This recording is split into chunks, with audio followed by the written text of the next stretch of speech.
Welcome to your channel Preparation for All #64. Dear learners, it is your channel. যারা West Bengal state ইউনিভার্সিটিতে first সেমিস্টারে পড়ছো তোমাদের কিন্তু AEC কম্পালসারি ইংলিশ পেপারটি রয়েছে এবং যাদের AEC ইংলিশ নেই তাদের আছে AEC বেঙ্গলি বা মিল বেঙ্গলি। AEC বেঙ্গলির জন্য ক্লাস দেওয়া হয়েছে এবং AEC ইংলিশের জন্য কবিতা কমপ্লিট হয়ে গিয়েছে। আজকে আমরা এই একটি মাত্র ক্লাসেই দেখে নেব আমাদের যে দুটি প্রোজ রয়েছে অর্থাৎ গল্প রয়েছে সে দুটি থেকে আমরা আজকে আনসারগুলি ইম্পর্টেন্ট কোশ্চেনগুলি দেখে নেব। যারা পুরো ক্লাসটি মনোযোগ সহকারে করবে তারা কিন্তু এখান থেকে অর্থাৎ প্রোজ থেকে 100% আনসার করতে পারবে। দেখো প্রথম প্রোজটি হলো ঠাকুর সোয়েল। ফার্স্ট কোশ্চেন আমরা দেখে নেব, who is the author of the story Thakur's well? Thakur's well এই গল্পটি কার লেখা? এই গল্পটি লিখেছেন Munshi Premchand. Option B is the right answer. দেখে নেব আমরা পরের কোশ্চেনটি,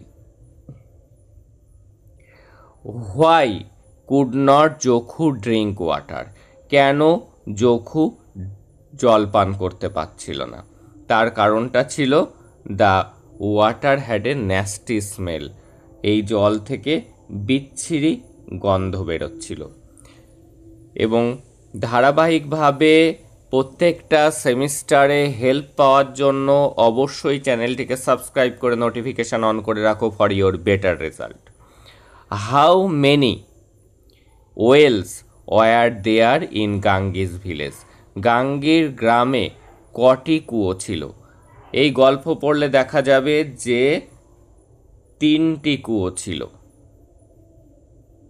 দেখে নেব পরের question, Premchand was the pen name of?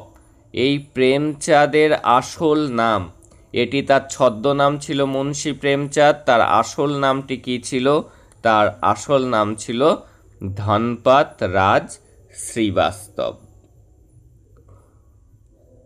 দেখে নেব পরের question, Gangi did not know that? Gangi জানতো না যে বয়েলিং দ্য ওয়াটার উড, জল যদি ফুটিয়ে নেওয়া যায় তাহলে কি হবে? তাহলে হবে make it safe for drinking, এটি খাওয়ার উপযুক্ত হবে। The stealing of water from the well, কুয়ো থেকে এই জল চুরি, is compare to the stealing of, কি চুরির সাথে তুলনা করা হয়েছে? অমৃত চুরির সাথে। পরের কোশ্চেন দেখে নেব, উই নো দ্যাট, আমরা জানি যে পণ্ডিতজি ওয়াজ এ ক্রুকড ম্যান, পণ্ডিতজি একজন অসৎ মানুষ। কারণটা কি? কারণ তার বাড়িটা জুয়ারদের একটা আখড়া। His house was a gamblers den. দেখে নেব পরের question, Jokhu was drinking water from? Jokhu কিসের থেকে জল পান করছিল? লোটা।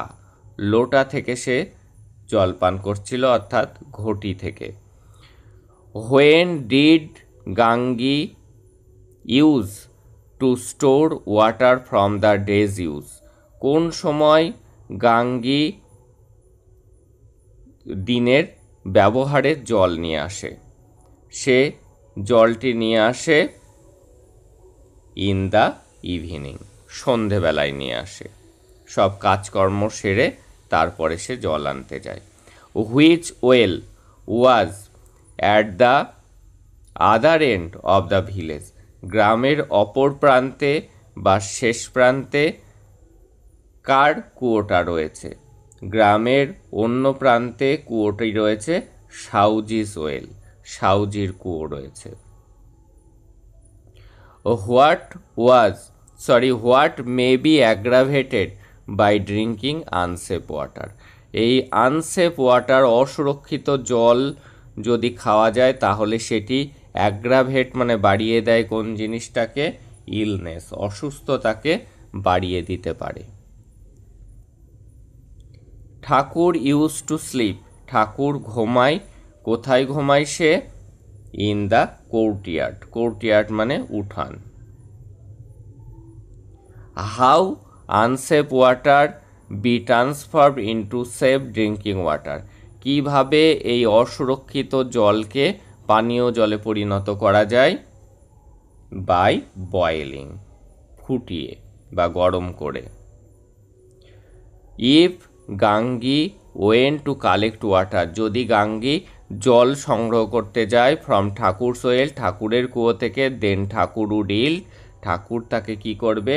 তাকে লাঠি পেটা করবে, হিজ লাঠি। Which well was at the other end of the village, এই কোশ্চেনটি রিপিট হয়ে গিয়েছে। কোন কুয়োটি ছিল গ্রামের একদম অন্য প্রান্তে? সেটি সাউজিজ ওয়েল। দেখে নেব পরের কোশ্চেনটি। What is the central conflict in Thakur's well, Thakur well এই গল্ফের কেন্দ্রীয় দ্বন্দ্বটা কি নিয়ে তৈরি হয়েছে? এটি কি স্ট্রাগল ফর এগ্রিকালচারাল ল্যান্ড, কৃষিজমি নিয়ে বিবাদ, নাকি অ্যান ইকোনমিক ডিসপুট, অর্থনৈতিক বিবাদ? আর অপশান সিতে বলছে caste based discrimination and social injustice, এই যে সামাজিক অন্যায় এবং জাতিভেদ প্রথা, এই দুটোই কিন্তু এখানে ফুটিয়ে তোলা হয়েছে। এটি কিন্তু সেন্ট্রাল থিম বা central conflict, caste based discrimination and social injustice. পরের question. Two main characters in Thakur's well are Jokhu and, Jokhu এবং কে দুটো মূল চরিত্র, এবং গাঙ্গি। দেখে নেব পরের question. Thakur's well is a, Thakur well এটি কি কবিতা, গল্প নাকি ড্রামা? আমরা সকলেই জানি এটি হলো একটি স্টোরি। পরের question. From where did Jokhu drink water, কিসের থেকে জখু জল পান করছিল? লোটা থেকে। দেখে নেব পরের question. At the end of the story, গল্পের শেষে জখু ইজ ফাউন্ড ড্রিঙ্কিং, জখুকে দেখা যায় জল পান করতে। সেটি কেমন জল? ক্লিয়ার ওয়াটার, ডার্টি ওয়াটার নাকি টি? এটি হবে ডার্টি ওয়াটার। গাঙ্গি বাড়ি ফিরে দেখলো জখু সেই ময়লা জলই খাচ্ছে, নোংরা জলটি খাচ্ছে। সিনোনিম অফ পলিউটেড, পলিউটেড কথার সিনোনিম মানে সমার্থক শব্দ, মানে মানেটা কি? পলিউটেড মানে দূষিত, তার মানে হলো কন্টামিনেটেড মানেও কিন্তু দূষিত। এইবার দেখে নেব আমরা পরবর্তী গল্প, the doctor's word. Who wrote the story the doctor's word, এটি কে লিখেছেন? এটি লিখেছেন আর কে নারায়ণ। আর কে নারায়ণের লেখা the doctor's word. What was the name of the doctor's friend, ডাক্তারের বন্ধুর নাম কি ছিল? ডাক্তারের বন্ধুর নাম ছিল গোপাল।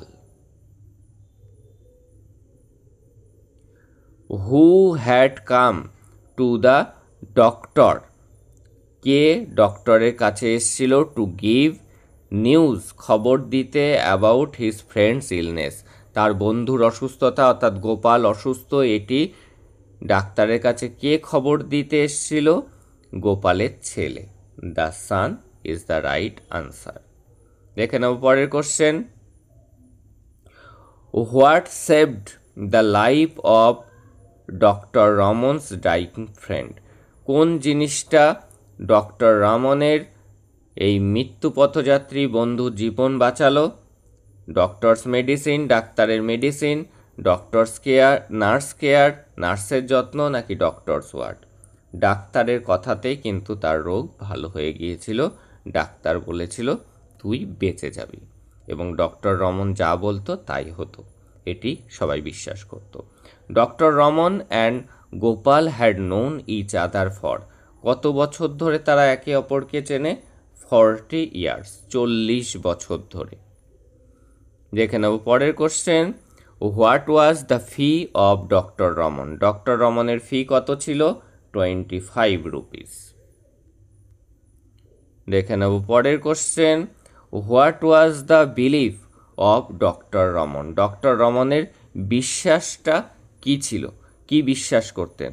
ডক্টর রমন বিশ্বাস করতেন মন রাখার মতো কথা কখনোই জীবন বাঁচাতে পারে না। এগ্রিয়েবল ওয়ার্ডস নেভার সেভ লাইভস, এটি তিনি বিশ্বাস করতেন। কিন্তু পরবর্তীতে তার বিশ্বাসটা ভঙ্গ হয়। তিনি একটি মিথ্যা কথা বলেন, গোপালের জীবন বাঁচানোর জন্য মন রক্ষার কথা বলেন যে তুই বেঁচে যাবি, যদিও তিনি দেখতে পেয়েছিলেন সিভিয়ার হার্ট অ্যাটাক হয়েছে। কিন্তু তার সেই কথা শুনেই কিন্তু তার বন্ধু বেঁচে গিয়েছিল। From when did the doctor Raman and Gopal know each other? Doctor Raman এবং গোপাল একে অপরকে চেনে কখন থেকে? একদম ছোটবেলা থেকে, যখন তারা কিন্ডার গার্ডেনে ছিল তখন থেকেই, from their kindergarten days. পরের question, where was Gopal's house? গোপালের বাড়ি কোথায় ছিল? গোপালের বাড়ি ছিল in Lawley extension. Gopal had been bedridden for? Gopal কতদিন ধরে অসুস্থ ছিল? 1.5 মান্থ, 1.5 মাস ধরে সে অসুস্থ ছিল। পরের question, who came back with the doctor to take care of Gopal? গোপালের কে দেখার জন্য ডাক্তারের সাথে কে বা কারা এসছিল both the nurse and the assistant. Nurse এবং অ্যাসিস্ট্যান্ট এসছিল। বিফোর ডেথ, মৃত্যুর আগে, গোপাল ওয়ান্টেড, চেয়েছিল, কি করতে চেয়েছিল? সাইন দ্য উইল করে যেতে চেয়েছিল মরার আগে। Gopal did not want to die without his? Gopal মরতে চায় না কি না করে? হিজ প্রপার্টি সেটেলড, তার জমি জমা ঠিকঠাক না করে সে মারা যেতে চায় না। পরের কোশ্চেন দেখব, গোপাল ওয়াজ ফেয়ারফুল অ্যাবাউট? কাদের জন্য তার ভয় রয়েছে? সেখানে একটা গ্যাং ছিল, উইল করে না গেলে তারা গোপালের সম্পত্তি দখল করে নেবে, তার বউ ছেলে কিছুই পাবে না, এটিই তার ভয় ছিল। কাদেরকে ভয় পেত? সুবাইয়া অ্যান্ড হিজ গ্যাং, এদেরকে গোপাল ভয় পেয়েছিল। Subbaiah and his gang are compared by doctor Raman. Doctor Raman এদেরকে কিসের সাথে তুলনা করেছে? কাউ, টাইগার্স নাকি উলফসের সাথে, নেকড়ের সাথে তুলনা করেছে। Gopal had not visited doctor Raman chamber for? কতদিন ধরে গোপাল ডক্টর রমনের চেম্বারে যায়নি? 3 মান্থস, 3 মাস ধরে। The family members of Gopal's family, গোপালের পরিবারের লোকজন, পুরড আউট দেয়ার, তারা কি জানায় ডক্টর রমনকে? গ্র্যাটিটিউড মানে কৃতজ্ঞতা, পুরড আউট মানে ঢেলে দেওয়া, মানে তারা প্রত্যেকেই ভূয়সী কৃতজ্ঞতা জানায় ডক্টর রমনকে গোপালের জীবন বাঁচানোর জন্য। পরের কোশ্চেন, ভোকাবো থাকবে তোমাদের এইগুলি থেকে। অ্যাডজেক্টিভ ফর্ম অফ ওপিনিয়ন, ওপিনিয়নের অ্যাডজেক্টিভ ফর্ম হলো ওপিনিয়নেটেড। দেখে নেব পরের question, the opposite of fatigue? Fatigue কথার অর্থ ক্লান্ত, তাহলে কি হবে? অপোজিট হবে এনার্জি। দেখে নেব তারপরের কোশ্চেন, দ্য ওয়ার্ড ইভাসিভ মিন্স? ইভাসিভ কথার অর্থ কি? ইভাসিভ কথার অর্থ হলো ইনডাইরেক্ট। যদি এর অপোজিট লিখতে দেয় হয়ে যাবে ইভাসিভের অপোজিট ডাইরেক্ট। তাহলে ইভাসিভ মানেটা মনে রেখো, ইভাসিভ কথার অর্থ ইনডাইরেক্ট। দেখে নেব পরের question, the name of the doctor is ডাক্তারের নামটি কী ছিল? ডাক্তারের নাম ছিল ডক্টর রামন। তাহলে আজকে ছিল এই গুরুত্বপূর্ণ আমাদের কোশ্চেন এবং আনসার। আগে দুটি ক্লাস দিয়েছি, দুটি কবিতার জন্য আলাদা আলাদা ক্লাস, এবং আজকে একটি মাত্র ক্লাসে আমি দুটো গল্পই গুরুত্বপূর্ণ কোশ্চেনগুলি দিয়ে দিলাম। এই তিনটি ক্লাস যারা দেখে যাবে তারা AEC ইংলিশ থেকে প্রতিটি কোশ্চেনের সঠিক আনসার দিয়ে আসতে পারবে। যাদের AEC বেঙ্গলি রয়েছে তাদের জন্য অলরেডি দুটো ক্লাস প্রোভাইড করা হয়েছে, এবং পরবর্তী সেমিস্টারগুলোতে একই রকমভাবে হেল্প পাওয়ার জন্য চ্যানেলটিকে সাবস্ক্রাইব করে নোটিফিকেশান অন করে রাখো ফর ইয়োর বেটার রেজাল্ট।